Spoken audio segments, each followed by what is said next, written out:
और इस मौके पर सीएम भूपेंद्र पटेल ने भारत 24 के CEO and editor in chief doctor Jagdish Chandra की दूरदृष्टि की तारीफ करते हुए कहा कि जब वो पहली बार अहमदाबाद आए थे तब ऐलान किया था कि गुजरात में बीजेपी की सरकार बनेगी और उनकी बात सही साबित हुई। भूपेंद्र पटेल ने डॉक्टर जगदीश चंद्र की भविष्यवाणी को सराहा।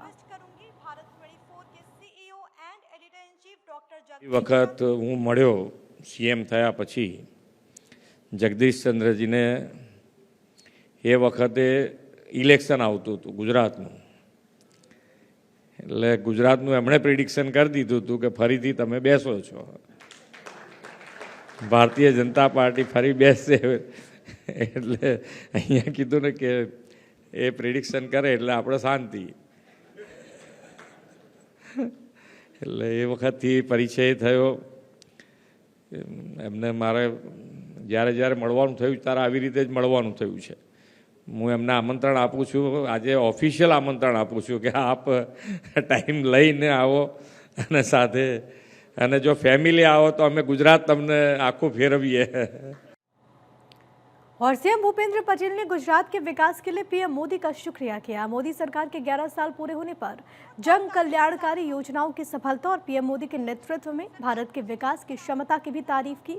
भूपेंद्र पटेल ने कहा कि आज गुजरात प्रोग्रेसिव और प्रोस्पेरस राज्य के तौर पर विकास का रोल मॉडल बना है।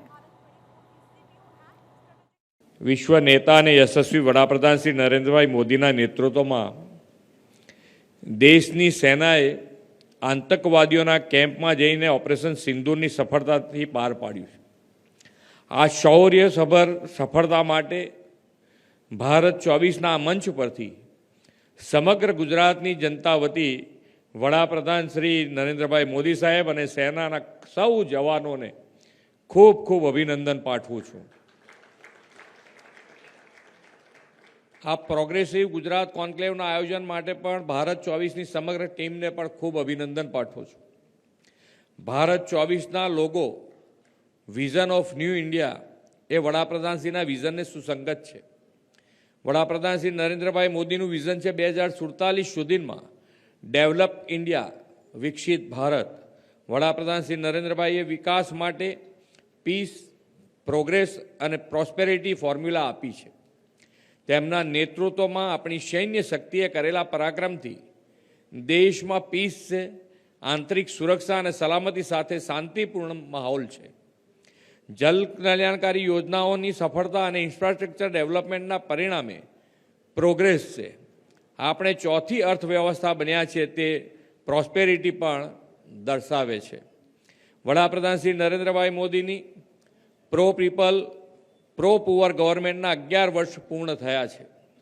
તેમના નેતૃત્વમાં આખો દશક દેશ માટે વિકાસનો અને જનહિત ગરીબ કલ્યાણનો દશક બની રહ્યો છે. વડાપ્રધાનશ્રીના કાર્યકાળના 11 વર્ષમાં વિકાસ કેવો હોય, કેટલા સ્કેલનો હોય તેની અનુભૂતિ થઈ છે અને જનજનને ભારતની વિકાસની કરવાની ક્ષમતાની પ્રતીતિ પણ થઈ છે. વિકાસના સ્પીડ અને સ્કેલના ઉદાહરણરૂપ એવા ઐતિહાસિક ચિનાબ રેલવે બ્રિજનું લોકાર્પણ ગઈકાલે જ વડાપ્રધાનશ્રીએ કર્યું છે. વર્ષોથી અટકેલા ઇન્ફ્રાસ્ટ્રક્ચર પ્રોજેક્ટ પૂરા થાય છે અને સાથે નવા વર્લ્ડ ક્લાસ ઇન્ફ્રાસ્ટ્રક્ચરને પણ વિકાસ થયો છે. ગુજરાત સૌભાગ્યશાળી છે કે વડાપ્રધાન શ્રી નરેન્દ્રભાઈ મોદીના નેતૃત્વનો લાભ 2.5 દાયકાથી મળી રહ્યો છે. તેમના દિશા દર્શનમાં ગુજરાત પ્રોગ્રેસિવ અને પ્રોસ્પરસ રાજ્ય અને વિકાસનું રોલ મોડેલ બન્યું છે. પાછલા 11 વર્ષથી તો ડબલ એન્જિન સરકારના કારણે ગુજરાતના પ્રોગ્રેસિવની ગતિ પણ બમણી થઈ છે.